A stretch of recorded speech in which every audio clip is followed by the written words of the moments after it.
the 3rd of October 2023, you're very welcome back. I made an earlier video on this planning bill, and just let me say all that's published at the moment is a wish list and a happy talk thing. There's no actual bill as such out yet, but it's coming, and that's the minute. Now, I've just watched Minister Darragh O'Brien on the telly, and straight away I can call him a liar. He's lying, okay?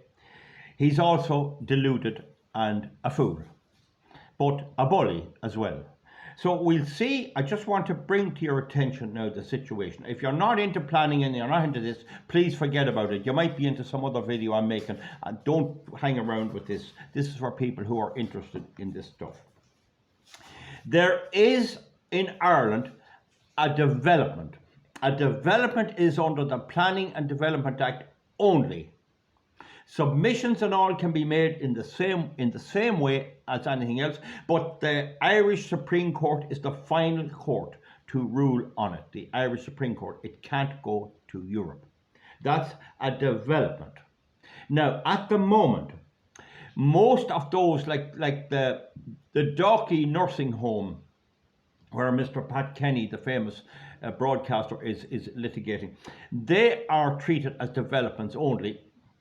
And it's highly debatable if that's correct, because in the EIA directive, it talks about where there's a significant impact on the environment.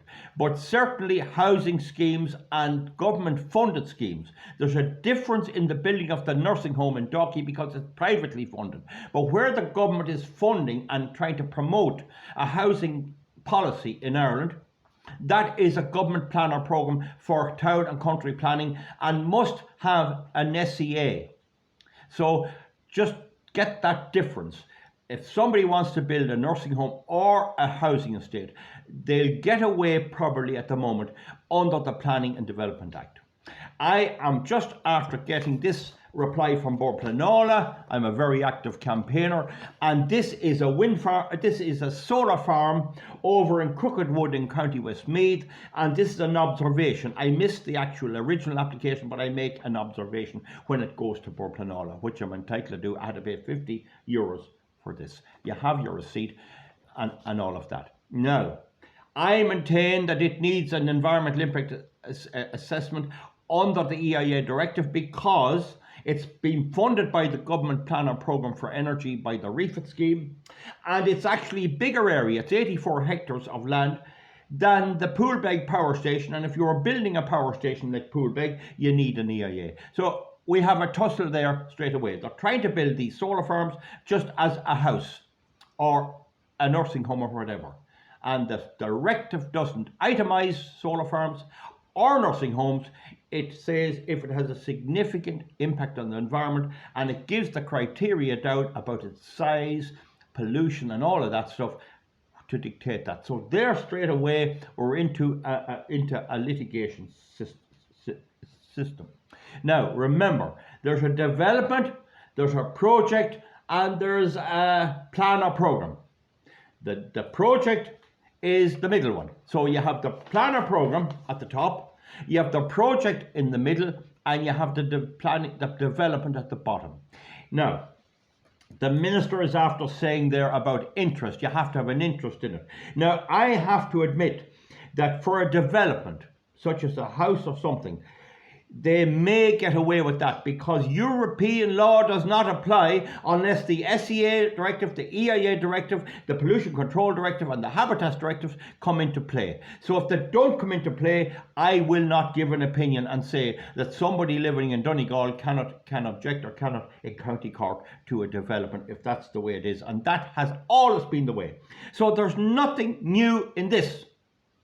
Where the problem is going to arise now, we're on our high horse, is that government plans or programmes, whether it's council being told to carry out a plan or a programme for whatever in its area, and a county development plan.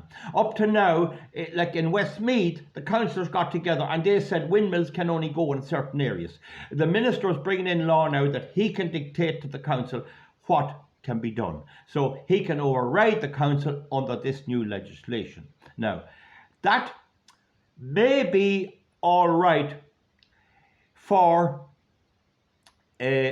maybe one-off houses or something like that. I just can't think if they're going to build swimming pools or schools, that may be all right. But where it's not all right, if the minister dictates what has to be done with, we'll say, wind farms, for example. In Westmeath, the council decided that the wind farms could only go in certain areas, and Westmeath County Council has refused them already because it doesn't comply with their location in their plan. The minister is going to be able to override that.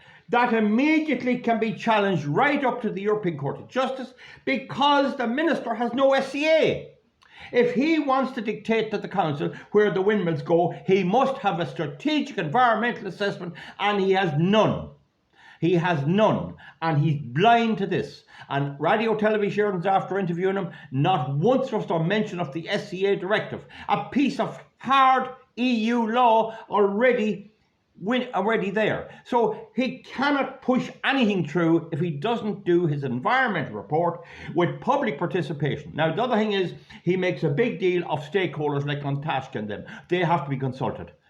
They're in the boat with him. All of those crowd are all licking the government. The government tells them what to do. They get funded. Friends of the Irish Environment gets 500,000 or 600,000 a year. So they're not independent. Where they're caught is the lad on his own, the farmer with the cows. That's where they're caught. The public have a right to be informed when all options are open and reasons given for the decision. And he thinks he's going to come along and dictate to Westmeath County Council where they'll put the windmills with no SCA. He has you know what. That is not the law at all. He's trying to rewrite the law of the European Union for Ireland, and he's not going far with that. Now, the other thing then is that, remember again, now you have a plan or program, you have a project. That's the local project. So for example, if I wanted to open a big quarry, I mightn't have to have a plan or program, but it's a project. I need an EIA, and that then is covered by European law. Now, do I make that clear to you? Now, in the case of European law, everyone, a fella from Timbuktu can make a submission and cannot be stopped, and that's in the Aarhus Convention. They're putting it in the preamble, they're going to abide by the Aarhus Convention. The SCA directive was brought in under the Aarhus Convention, and they're going to now short-circuit it and say only certain people can make submissions. They're going nowhere with that.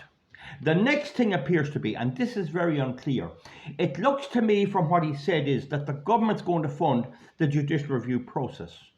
Now, at the moment, each side pays their own, provided you don't go up and insult the judge or throw something at him or that type of thing. In the 99.99% of environmental cases, your man goes in, I've been in there 3 times, you just do the best you can, and you go along with whatever the judge said. There's no big deal. That's not a problem. But in the case of the pylons, Northeast Pylon Pressure Group, and one good thing they did do, they were hit for 250,000 costs because they put planning and development law in with European law.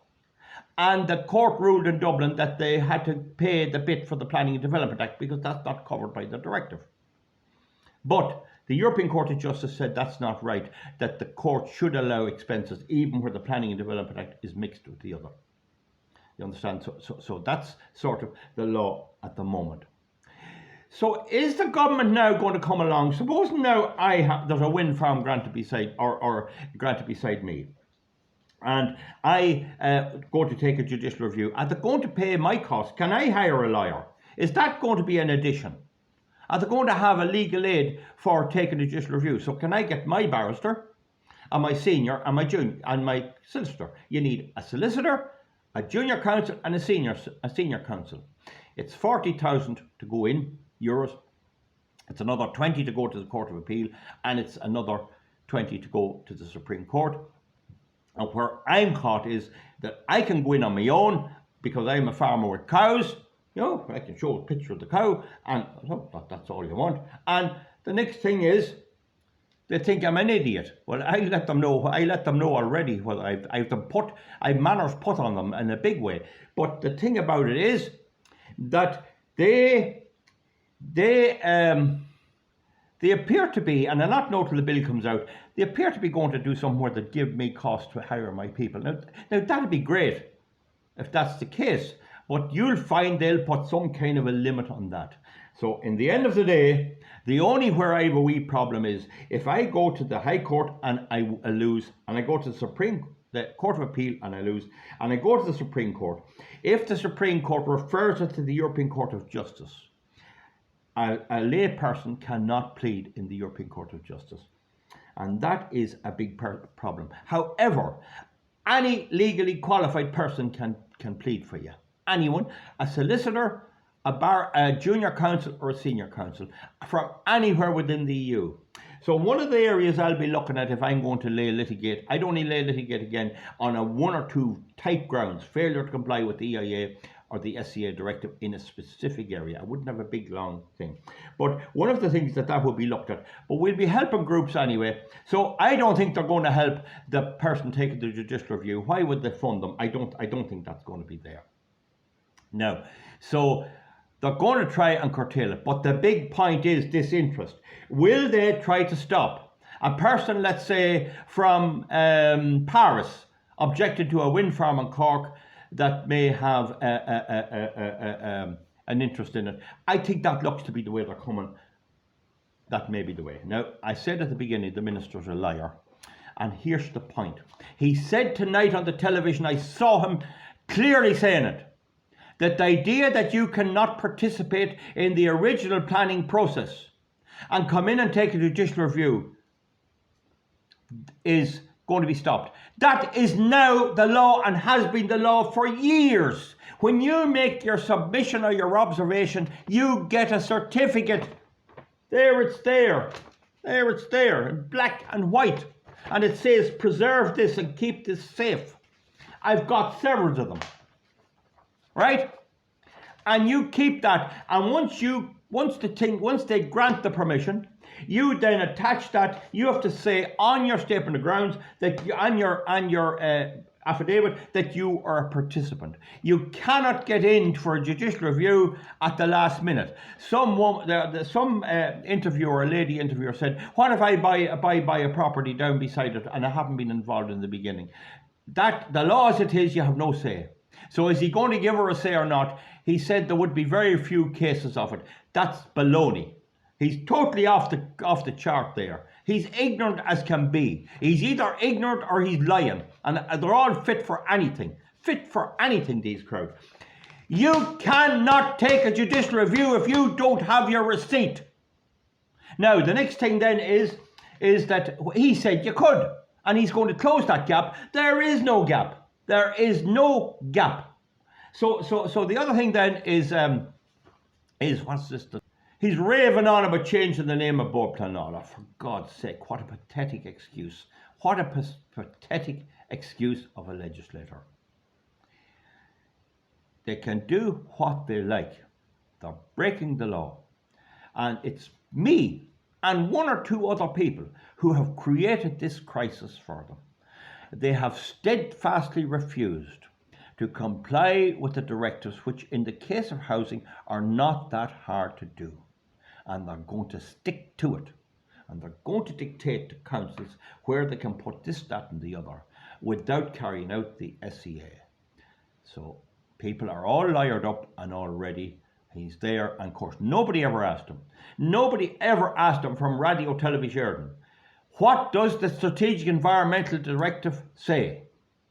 And Article 3.2 says certain industries, agriculture, fisheries, forestry, mining, a whole lot of them there, town and country planning, tourism, transport, telecommunications, must be assessed and an environmental report compiled. And Article 6 says there has to be, the public have a right to be involved when all options are open, not when the decision is made, and reasons given for any place where the planner makes a different decision to what they say. So he's an idiot, and he's telling the whole thing false. This is all complete frustrating falsehood. He doesn't seem to, he says, I listen to Frank Clark and I listen to Frank, oh no, this goes, Does he think Judge Frank Clark is talking nonsense? Why would Frank Clark come out and say that? Why would the Commissioner of the EU, Gore, say that? Why would Gregory Jones say that? How come we have such a band of idiots above in government? There's nothing wrong with the present system at all. It's well done, well legislated. There might be a tweak here and there. There's nothing wrong with it. All they need to do, they cannot put up these big plans and programs without preparing an environmental report, and there has to be public participation. And they could have started this in 2013 or 14 when I told them in the Chester Beatty Library, and when they were brought to court by Friends of the Irish Environment, all they could say, it's a budgetary process. It's budgetary. It's budgetary process. I couldn't go on from the High Court. Judge Max Barrett said that the Bord Pleanála had no substantial decision to make. And Bord Pleanála believes that if it's a regulation, they have to grant it. That is not the law at all. What a bloody mess. Anyway, folks, don't forgive me for shouting at you, but it's a bloody ass. He's a donkey, that Darragh O'Brien. The donkey. Anyway, thank you very much. Give me a thumbs up or a thumbs down. We'll see you back for something else soon.